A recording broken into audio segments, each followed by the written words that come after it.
I'm so sorry. This is our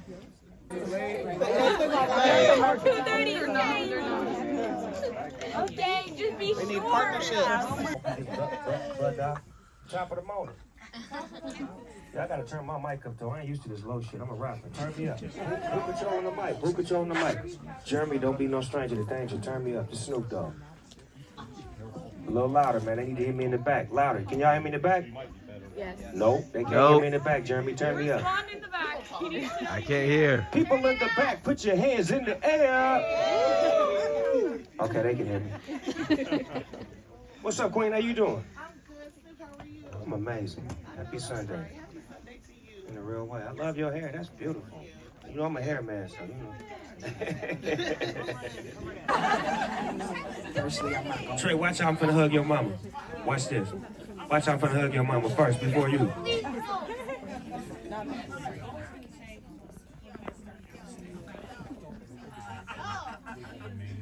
morning, y'all. Good morning. Yeah. Yeah. You mean? Yeah. Yeah. Tika late. Sorry, were you guys waiting for me? No, we weren't waiting. Good day, everybody. I'm Danielle Young. I'm your moderator for the Underdogs press conference. Are you excited? Yes.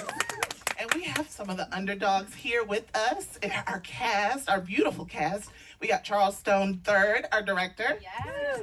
Yes, Snoop, obviously. Snoop Dogg, our star. Tika Sumpter, our gorgeous love interest. Crazy Kal. Kal Penn over there. And then of our Underdogs, we have Jonathan Booth. Adon James Carrillo. Kyla Davia. Look at this hair. Oh, right? We're going to get into them tips. Don't worry. Alexander Michael Gordon. Caleb Dixon. And Shamori Washington. Obviously, all of y'all could be a hair ed, right? A kid, I used to love to play football. Like, I would play flag football all the time, but the boys would always exclude me since I was a girl, and they always thought I was weak. But funny thing is, I'm a gymnast, so She's strong. I'm strong. I'm pretty strong.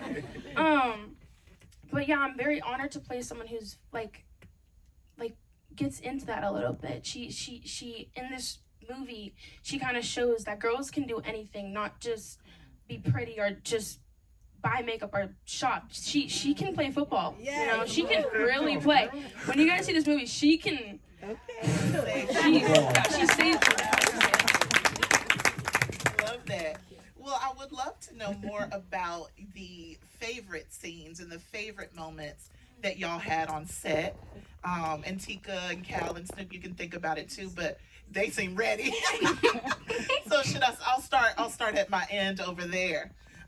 Tell me, Shamori, what was something that was fun for you on set? Something that was fun for me on set would have The manager saying, look, I just can't give you $60,000 and expect you to have the know-how to do it, but we'll keep you in mind. And I stayed the course, and I continued to create like music video ideas in my head and writing them down and just, and mentally staying the course. And then 6 months later, they offered me $10,000 to do a music video for the song called Funny Vibe off of the Vivid album, Living Color. And that got my feet in the door. They always say, don't wait, be prepared. So when you do get called, be ready. Probably with this acting thing in the beginning, sort of kind of like what my nephew was saying, like they didn't believe that I could be an actor because I was so focused on rapping and not really like taking the time to think about the structure and the skill and the practice and the things that go into it. So I had to, prepare myself to get better, but I started off as an underdog where I wouldn't get roles where they would say, nah, he can't do it, we don't think. So I had to go practice, I had to go get better. I had to go do things to make sure that when I do get an opportunity, that they couldn't say no. I love that. That's a good lesson. Don't let the no deter you. You got it.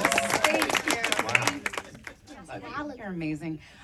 Yeah, I mean, I always think about when films when films actually end up doing well and studios are like, oh my gosh, we were so surprised, and I feel like I've been in a lot of those kind of films where it's like, whoa, it made this much. And I feel like a lot of the times I just wish, people would invest more in films like this and believe, because there is an audience who wants to not only see themselves, but they want to see fun. They want to see us do different things. So don't always be surprised when something does really well, studios and everybody else. I always think I'm part of films like that a lot, where they're just like, whoa, it's like, believe in the product, put it out there, believe in the people, and people will show up.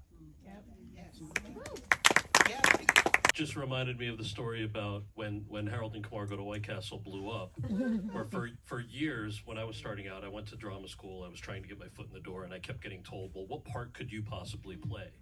Because look at you, like, I could play whatever, like, my background's comedy. And this was the late 90s, early 2000s, so it wasn't really like that, right? Unless people had an idea in their heads of what you're supposed to look like.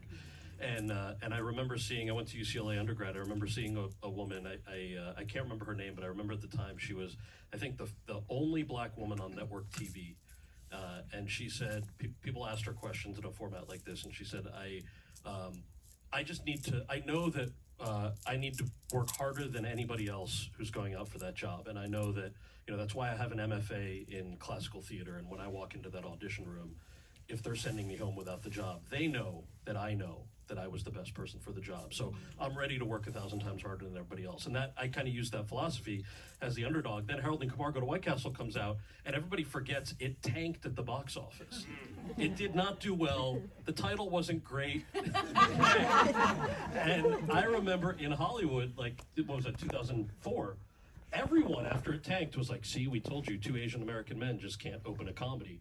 And then it comes out on DVD, and people were buying it. You can thank the hood for that. But did they pay for it? Yeah, we paid. I told you I bought a couple copies and sold a couple copies. I paid.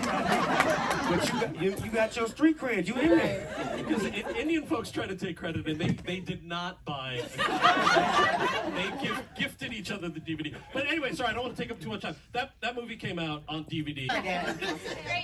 Don't forget to put them in your speeches. It's also what we're witnessing right now is what we got to experience in making the film. Part of the agenda was for the movie to feel grounded, to be grounded and feel real for the culture. And in the casting process of meeting them and then their auditions, it was really strong. But in terms of what he's talking about here, and the back and forth and the playing in between sets and takes, and the challenging that these kids would do with you, as well as there's other young folks who play, the other football players. And I was amazed, but it's what kids do when they feel safe and in an environment that's supportive. They just let it loose, and they were like coming at you like kids, like swore they could beat them down on the verbals and whatnot. And I was amazed. But again, that's what was so important for me as a director, is to have an environment where that can happen, because in order that needed to be real for his character to then activate and interact with it. So it was a blessing that we got who we got to be in it, and they were fantastic. So Yes, solid choices across the board. We love it.